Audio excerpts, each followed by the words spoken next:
أعوذ بالله من الشيطان الرجيم. بسم الله الرحمن الرحيم. الحمد لله الذي أنزل على عبده الكتاب ولم يجعل له عوجا قيما لينذر بأسا شديدا من لدنه ويبشر المؤمنين الذين يعملون الصالحات أن لهم أجرا حسنا ماكثين فيه أبدا وينذر الذين قالوا اتخذ الله ولدا ما لهم به من علم ولا لآبائهم كبرت كلمة تخرج من أفواههم إن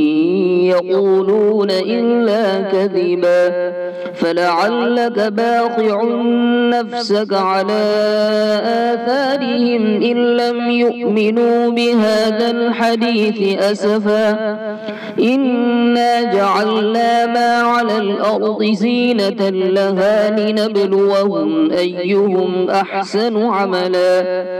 وإنا لجاعلون ما عليها صعيدا جرزا أم حسبت أن أصحاب الكهف والرقيم كانوا من آياتنا عجبا إذ أوى الفتية إلى الكهف فقالوا ربنا آتنا من لدنك رحمة وهيئ لنا من أمرنا رشدا فضربنا على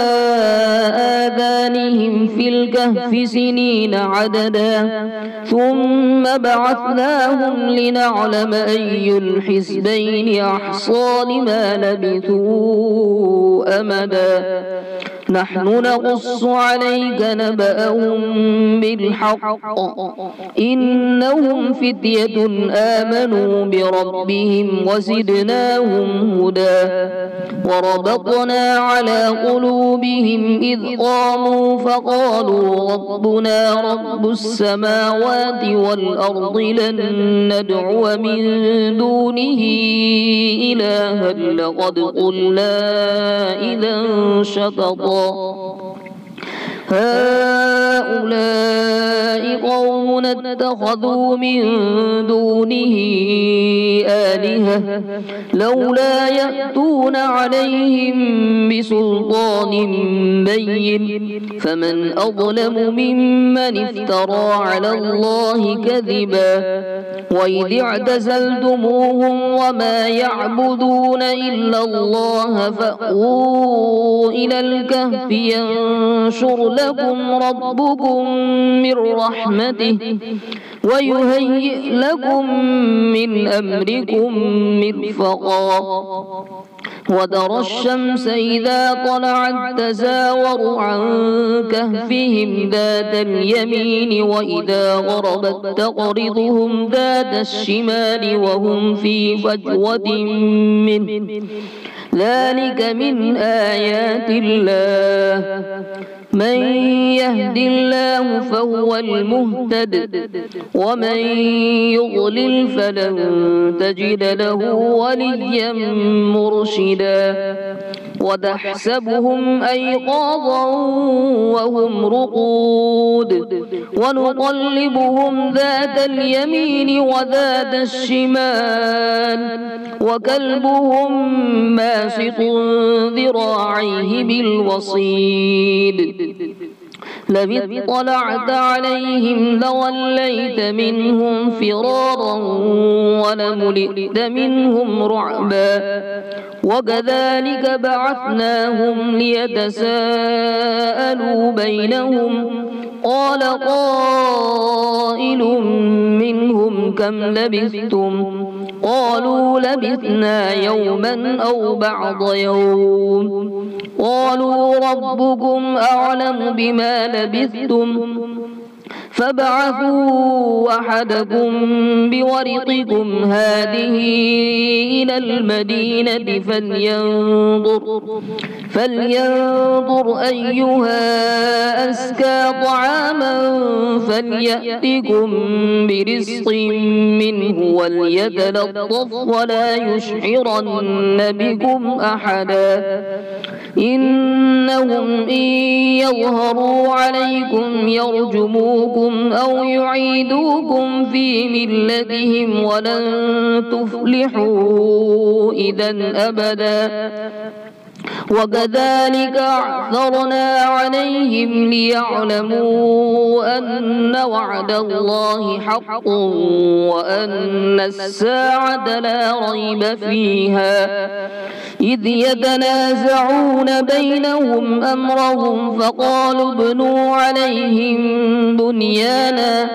ربهم أعلم بهم قال الذين غلبوا على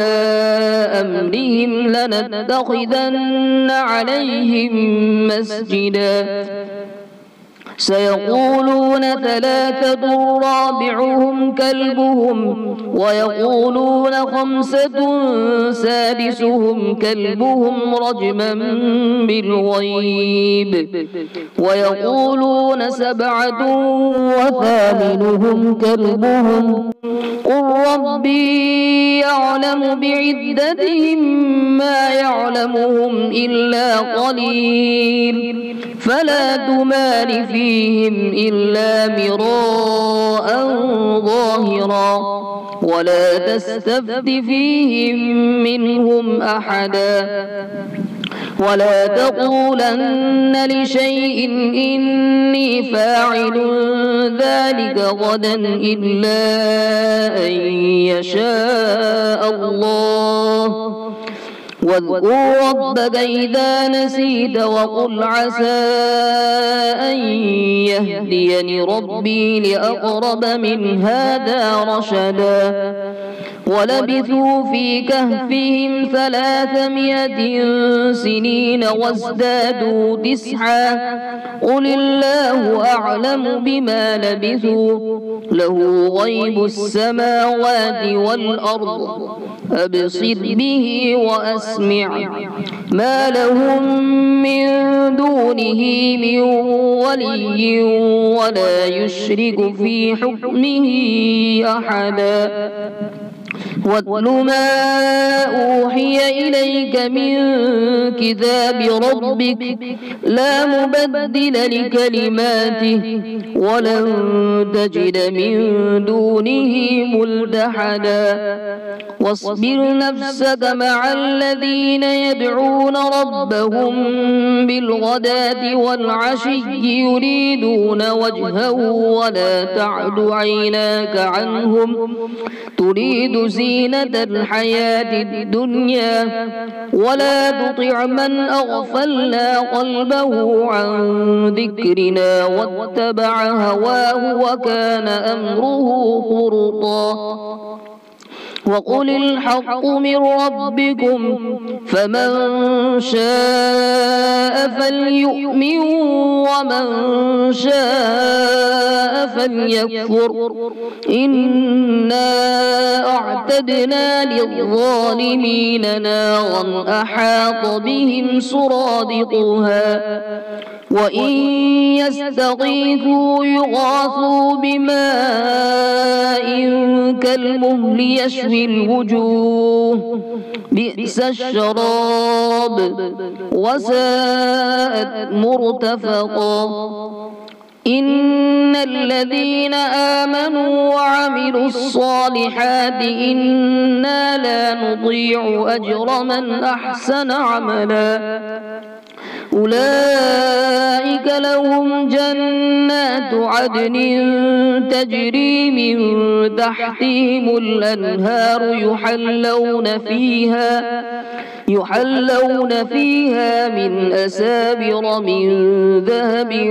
ويلبسون ثيابا خضرا من سندس وإستبرق متكئين فيها متكئين فيها على الأرائك نعم الثواب وحسنت مرتفقا. واضرب لهم مثلا رجلين جعلنا لأحدهما جنتين من أعناب وحففناهما بنخل وجعلنا بينهما زرعا كلتا الجنتين آتت أكلها ولم تظلم منه شيئا وفجرنا خلالهما نهرا وكان له ثمر فقال لصاحبه وهو يحاوره أنا أكثر منك مالا وأعز نفرا. ودخل جنته وهو ظالم لنفسه قال ما أظن أن تبيد هذه أبدا وما أظن الساعة قائمة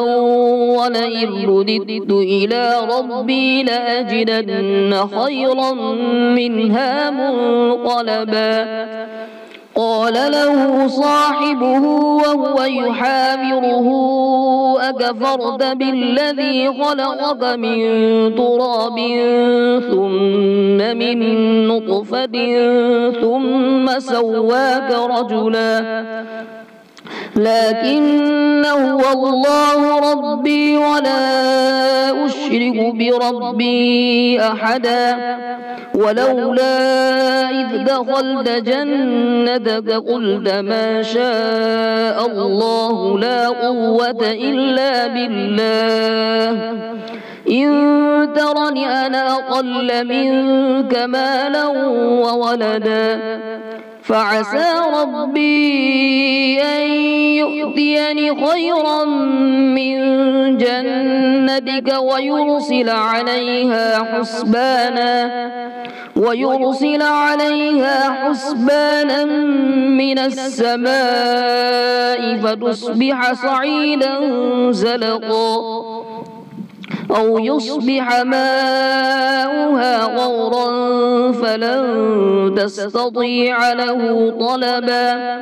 وأحيط بثمره فأصبح يقلب كفيه على ما أنفق فيها وهي خاوية على عروشها ويقول يا ليتني لم أشرك بربي أحدا. ولم تكن له فئة ينصرونه من دون الله وما كان منتصرا. هنالك الولاية لله الحق هو خير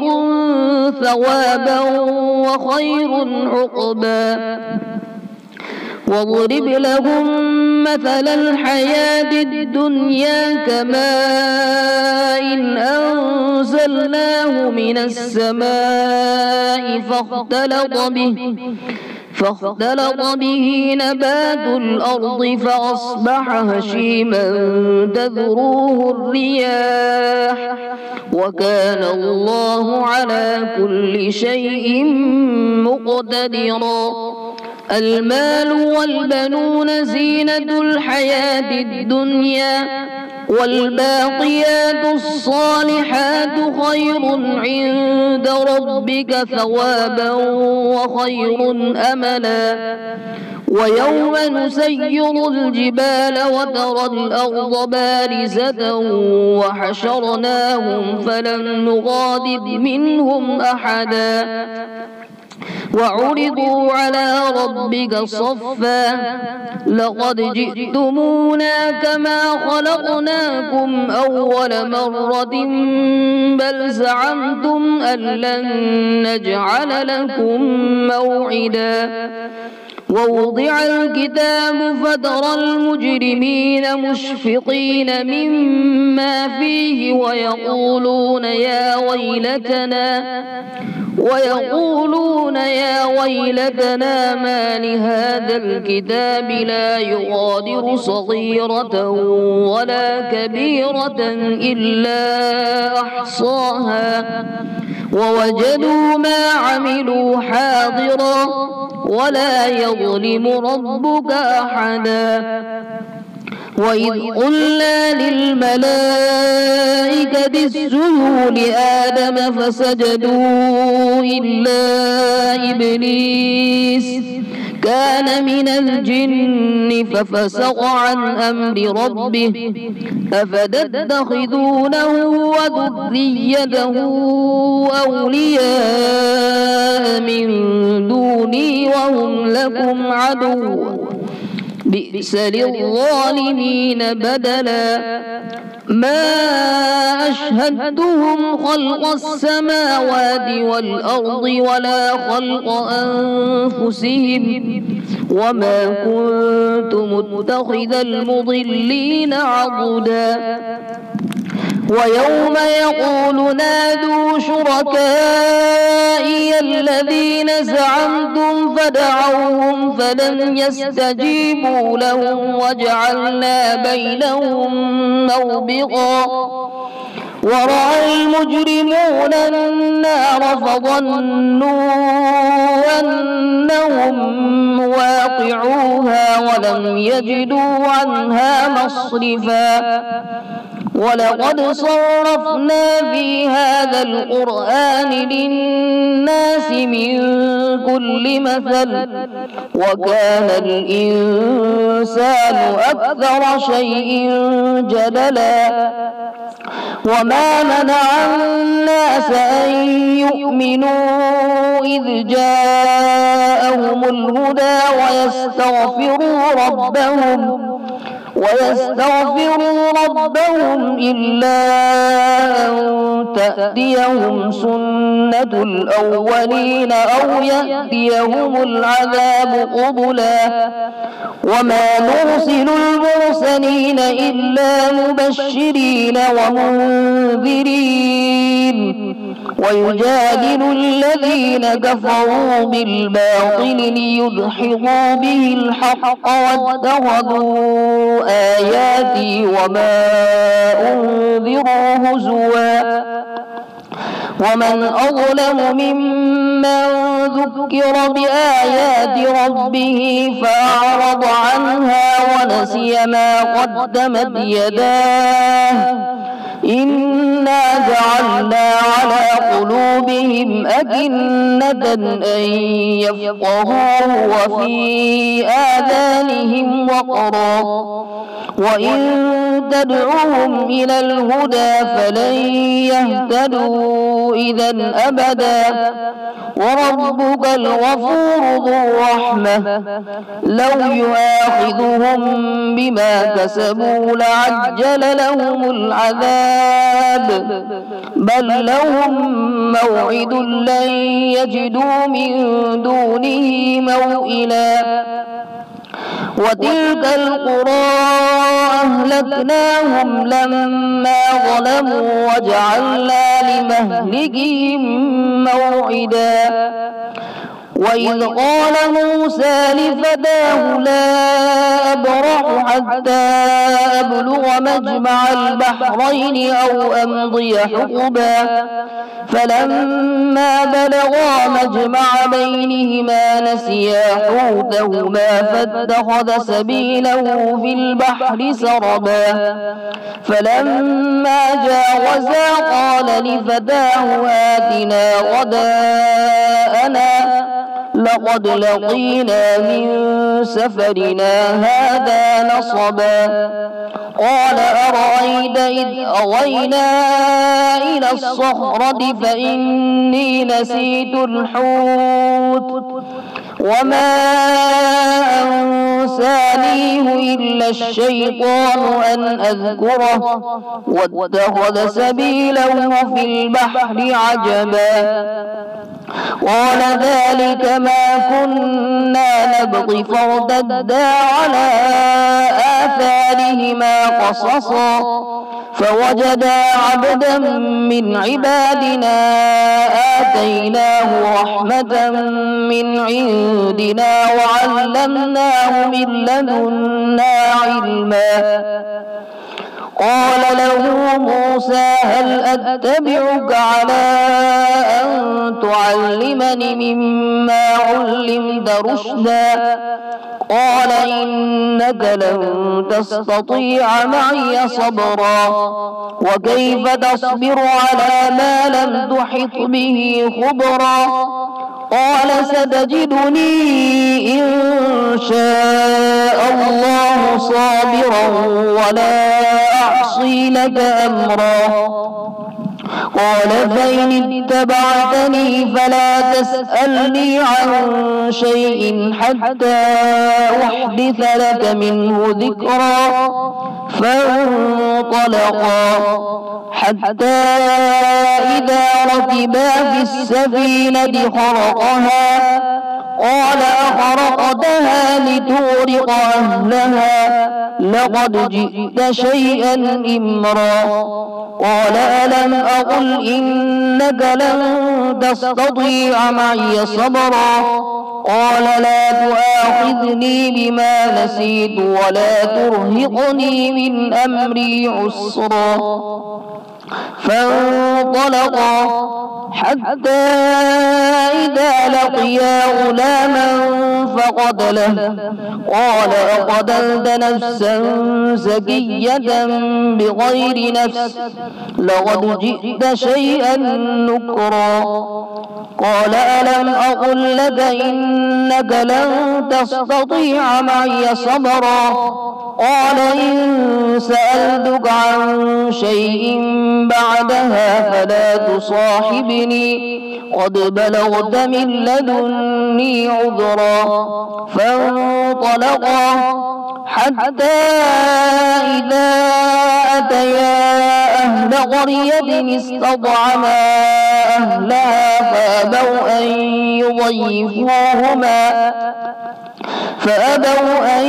يضيفوهما فوجدا فيها جدارا يريد أن ينقض فأقامه. قال لو شئت لاتخذت عليه أجرا. قال هذا فراق بيني وبينك سأنبئك بتأويل ما لم تستطع عليه صبرا. أما السفينة فكانت لمساكين يعملون في البحر فأردت أن أعيبها وكان وراءهم ملك يأخذ كل سفينة غصبا. وأما الغلام فكان أبواه مؤمنين فخشينا أن يرهقهما طغيانا وكفرا فأردنا أن يبدلهما ربهما خيرا منه زكاة وأقرب رحما. وأما الجدار فكان لغلامين يتيمين في المدينة وكان تحته كنز لهما وكان أبوهما صالحا فأراد ربك أن يبلغا أشدهما ويستخرجا كنزهما رحمة من ربك وما فعلته عن أمري ذلك تأويل ما لم تسطع عليه صبرا. ويسألونك عن ذي القرنين قل سأتلو عليكم منه ذكرا. إنا مكنا له في الأرض وآتيناه من كل شيء سببا فأتبع سببا حتى إذا بلغ مغرب الشمس وجدها تغرب في عين حمئة ووجد عندها قوما قلنا يا ذا القرنين إما أن تعذب وإما أن تتخذ فيهم حسنا قال أما من ظلم فسوف نعذبه ثم يرد إلى ربه فيعذبه عذابا نكرا وأما من آمن وعمل صالحا فله جزاء الحسنى وسنقول له من أمرنا يسرا ثم أتبع سببا حتى إذا بلغ مطلع الشمس وجدها تطلع على قوم لم نجعل لهم من دونها سترا كذلك وقد أحطنا بما لديه خبرا ثم أتبع سببا حتى إذا بلغ بين السدين وجد من دونهما قوما لا يكادون يفقهون قولا قالوا يا ذا القرنين إن يأجوج ومأجوج مفسدون في الأرض فهل نجعل لك خرجا على أن تجعل بيننا وبينهم سدا قال ما مكنني فيه ربي خير فاعينوني بقوة أجعل بينكم وبينهم ردما آتوني زبر الحديد حتى إذا ساوى بين الصدفين قال انفخوا حتى إذا جعله نارا قال آتوني أفرغ عليه قطرا فما استطاعوا أن يظهروه وما استطاعوا له نقبا قال هذا رحمة من ربي فإذا جاء وعد ربي جعله دكاء وكان وعد ربي حقا وتركنا بعضهم يومئذ يموج في بعض ونفخ في الصور فجمعناهم جمعا